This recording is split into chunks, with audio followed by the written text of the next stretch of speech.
We're here to talk about Dr. Strangelove, and you're the first crew who have been allowed to adapt anything by Stanley Kubrick. Yeah. Daunting, even for someone like you? Well, it was daunting. I'm glad that when we were asked to do it, we had about a year to work on it before it was actually announced, so we had to keep it quiet.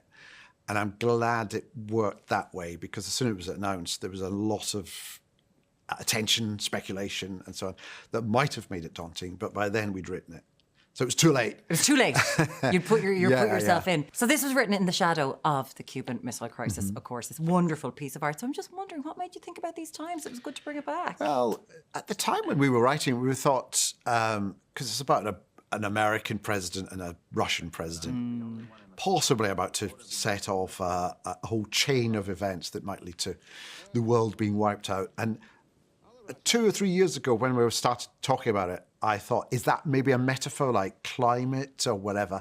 But here we are with it on stage, and it's happening in front of us. You know, we've had Putin invading Ukraine. We've had him and various other world leaders talking quite calmly about using nuclear weapons.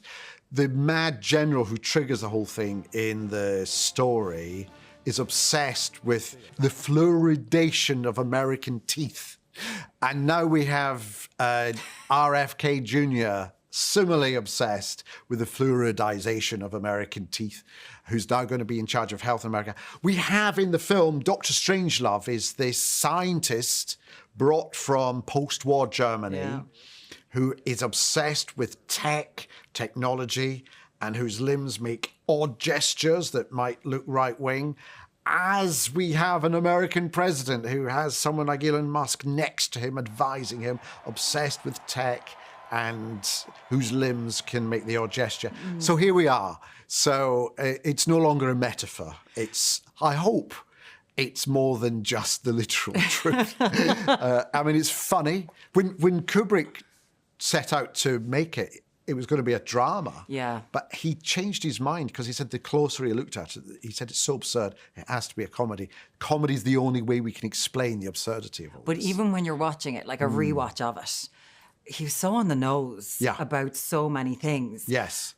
That his genius... Conspiracy theories abound. You know, the whole thing is set off by conspiracy theory. Yeah. So you must be just sitting there in awe of his genius time and time again. I mean, the thing about all of his movies are their timelessness. You look at something like 2001, made at the end of the 60s, early 70s, it still stands up as one of the best and most real and authentic sci-fi movies. So that's the brilliance there. And when you come in, because obviously the sets in the movie are just incredible. Yeah. And you've got these moments where the sets take over, and there's the silences in the war room. Yeah. But you're on stage. So we're on stage. So we have, I mean, there are several challenges. We have these 3 very iconic sets in the movie that are on stage, but we'll find a way to, we have found a way to turn one into another. There's lots of movement, and visually there's a B-52 bomber on stage at one point. And also, Peter Sellers in the movie could play his different parts on different days, whereas we have Steve Coogan playing not 3 but 4 parts live. So the other challenge is how he manages to be over there and then somehow over there. And there's no trickery, there's no holograms and mirrors and stuff. But I don't want to give too much away as to how it's done. But it's a great entertainment to watch.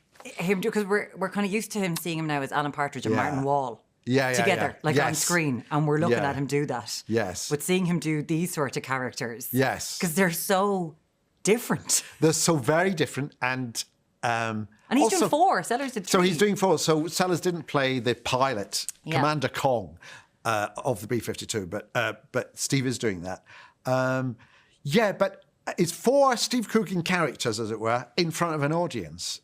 And you know, there's no one better at being able to work a huge audience comedically than Steve, while at the same time getting under the skin of those different characters. Did you all have a go of riding the missile? It wouldn't take our weight. It's the one real thing we don't have is a real missile. You don't have a real one. But we have a missile. Yeah, I'm sure you can get on the black market. Yeah. With all of this, I suppose we have to go back. It's been over 30 years since you're getting the band back together, yourself and Steve, since you created Alan Partridge. We've been doing it for, 30 years. And I think one of the keys to it was we only ever did Alan every 4 or 5 years. So we never got tired of him. And it would allow time to elapse so that Alan would have moved on to something different. Yeah. And whenever Steve and I met up in between doing those, we would always speculate as to what Alan was up to.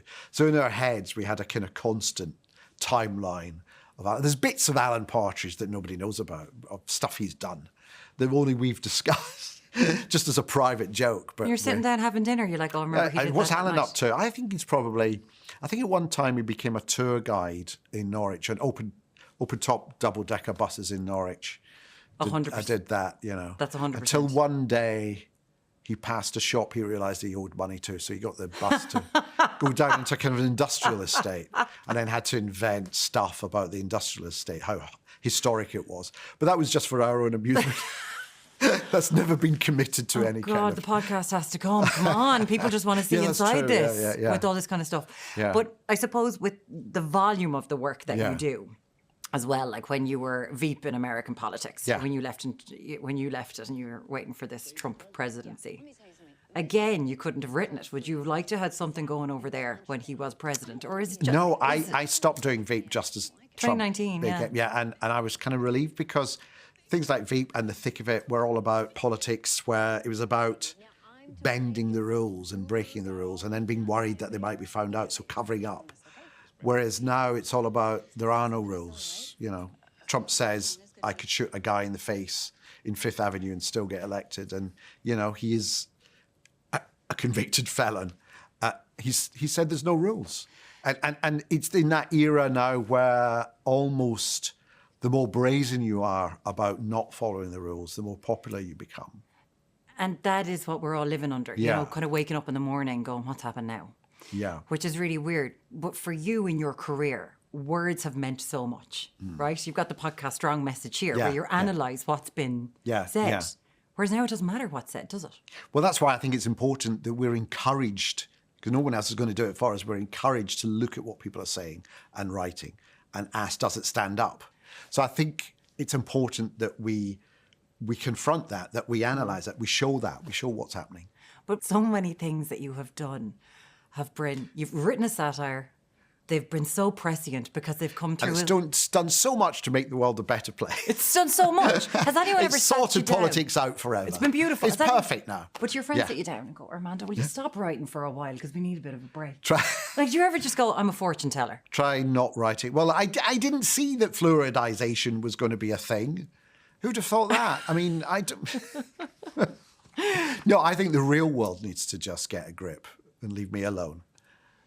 It's not you predicting not me, things. no. Calm down. No. So what's going to happen next? Well, if I told you, then you'd know. And then it mightn't happen. Then you put money on it, and then you'd kind of... Huge congrats. Well, the next thing is social media. I'm looking at the whole world of social media and a drama there. Yeah. Oh, someone finally taken on Musk? I wonder. Huge congratulations on the stage production. Thank you so much, Armando Iannucci.